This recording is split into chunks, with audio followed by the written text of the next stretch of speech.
Nazira ONGC Pubali মহিলা সমিতিৰ উদ্যোগত ONGC আৱাসিক এলেকাত শনিবাৰে নিশা মঞ্চস্থ কৰা হৈছে মহিয়সী নাৰী জয়মতী স্মৃতি বিজড়িত কালজয়ী নাট জেৰেঙাৰ সতি।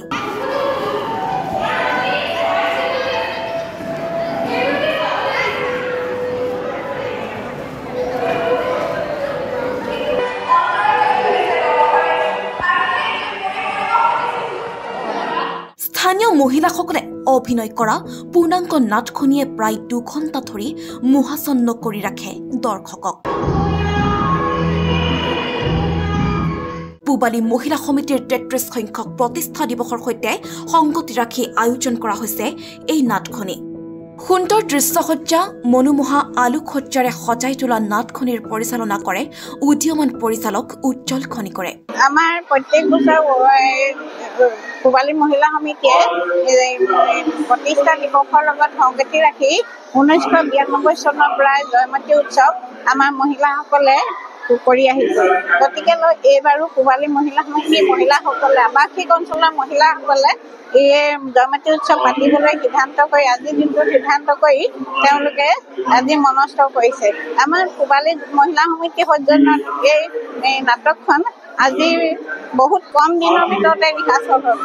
10 দিনমানৰ ভিতৰতে ৰিহাৰ্চল কৰি তেওঁলোকে আজি আপোনালোকৰ আগত প্ৰদৰ্শন কৰিবলৈ ওলাইছে। নাটকৰ বাহিৰে আৰু কিবা কাৰ্যসূচী থাকিব নেকি? নাটকৰ বাহিৰে প্ৰথমটো আজিতো নাই। আমাৰ আখৰা প্ৰায় 15 দিনমানহে চলিছে। আমাৰ পূবালী মহিলাৰ সমূহ সদস্যই লগ লাগিয়ে কৰিছে, ইয়াত অভিনয় কৰিছে। 2-এজন শিশু শিল্পী আছে, মহিলাসকলৰ ল'ৰা ছোৱালী।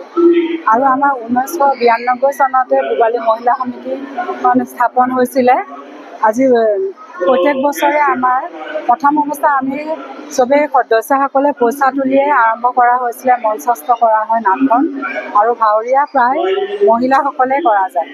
এই বছৰো আমি মহিলাসকলে কৰি আছে। ইয়াতে আমি বয়স আৰু চোৱা নহয়, সকলোৱে ফূৰ্তি কৰিবৰ কাৰণে ওলাই আহে, নাটকৰ অভিনয় কৰে। যিহেতু আপোনালোকৰ 32 বছৰ হৈছে, 3 দশক পাৰ হৈ গৈছে এখন মহিলা সমিতিয়ে, নাটকৰ কাৰ্যসূচী লৈছে, তাৰ বাহিৰে আনুষংগিক কেনেকুৱা ধৰণৰ কাৰ্যসূচী আৰু থাকে আপোনালোকৰ? আমি তাৰ বাহিৰেও আমি এনুৱেল স্পৰ্টছ বছৰেকীয়া খেলা ধূলা আমি মাইকী মানুহ সমিতিৰ মাজতে পাতোঁ। তাৰপিছত আমি 26 জানুৱাৰী 15 আগষ্ট ইয়াত আমি সমবেত পুৰা এনেকৈ গাওঁ। আৰু এতিয়া এই নাটকত যিসকল শিল্পীয়ে অভিনয় কৰিছে এইসকল স্থানীয় নে বেলেগৰ পৰা? নাই, আমাৰ আৱাসিক এলেকাৰে হয়, কলনীৰ বাসিন্দাই সকলো। নাজিৰাৰ পৰা নয়নমণি ভৰদ্বাজৰ ৰিপৰ্ট, সচ দ্য ৰিয়েলিটি।